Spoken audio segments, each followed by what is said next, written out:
Okay, this is the finished product. This is the final film, Stephen. We put pound signs instead of the E in Stephen so that people think it's money related, and it's going to be money related to Stephen, obviously. Um, so it's just a bit of foreshadowing and meaning in the titles.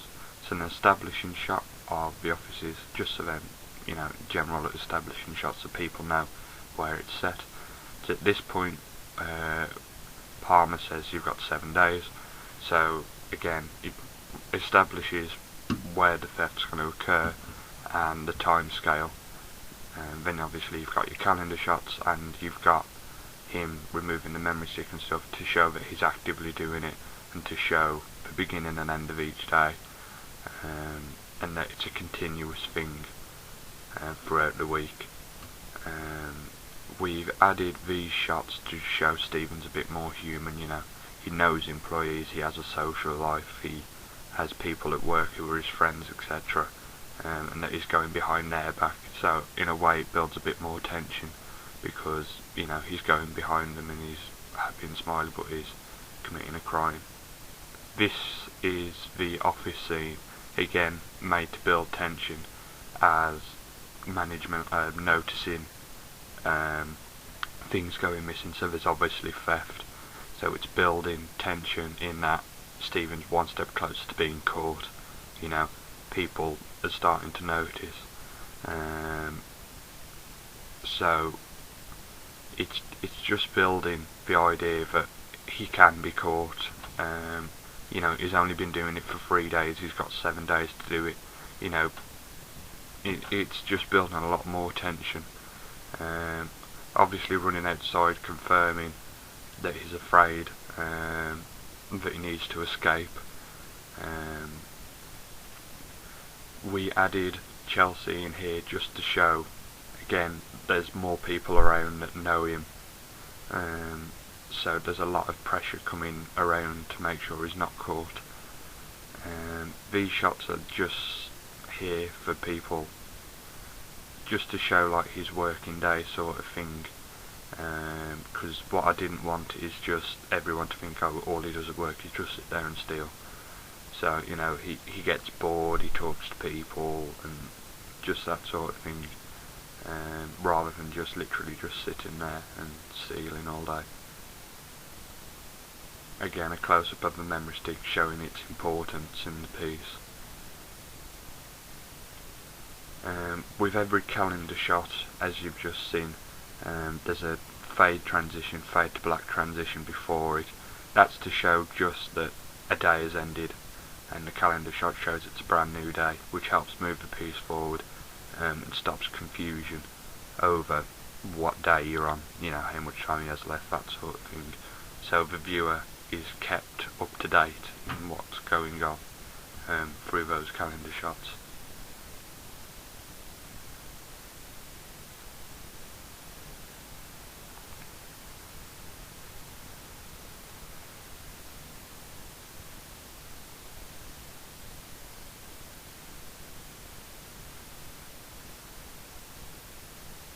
Again, as each day goes past, he's still stealing, so it's still building the tension. He knows people are out there looking for him, so it's building the tension again, because the deadline's getting closer and there still are people looking for him.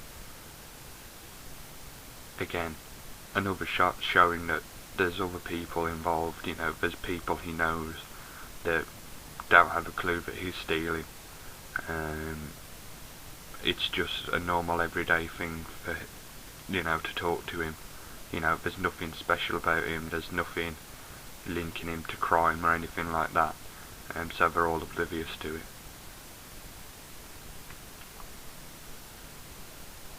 It's on this day that Stephen, there's another party involved. It's not the gang after him as well, it's the investigator that's employed. These shots were used and slowed down, and there's a sound imported, a banging noise when the memory stick hits the floor, to put emphasis on that, to show fear from Stephen's point, and to emphasise the memory stick's importance in the piece, because that's what's holding all of the stolen, all the stuff he stole. Obviously running away, building tension because he's having time to think, oh god, the gang's after me and they've got someone else in. So again, him running outside is sort of he's wanting to escape from his job, wanting to escape from his situation, but he can't do that because if he does a run from work, they'll know that he's been the one stealing. If he runs from the gang will come and get him. It's at this point that we first see the gang. We heard Palmer previously, but this is the first time we see them, and from this we established that they're not afraid to resort to violence in order to, keep to deadlines and to get what they want, which is echoed later on in the piece. So that's an important shot in establishing the gang members and showing they're not afraid to use violence to intimidate. At this point, it's building tension because Stephen's looking at his watch, he's thinking, shall I go early, shall I leave, what shall I do, shall I own up, all that sort of stuff going through his head as the deadline closens, sort of thing. And this cut here is just to show that, again he's thinking, I could do this, I could do that, I could run away, I could do any of that sort of stuff. Looking at his watch again, showing, he's scared, he's cautious, tries to run away, and obviously we see the gang members again pushing him into the office, again showing the violence and the lack of care. Obviously these shots to show the fear, and as it's all on the same day, we've used just quick cuts to show it's a bit of a frenzy, it's not controlled sort of thing. They're here, they've got it, they're going. At this point there's a random act of violence by one of the members, stabbing Stephen.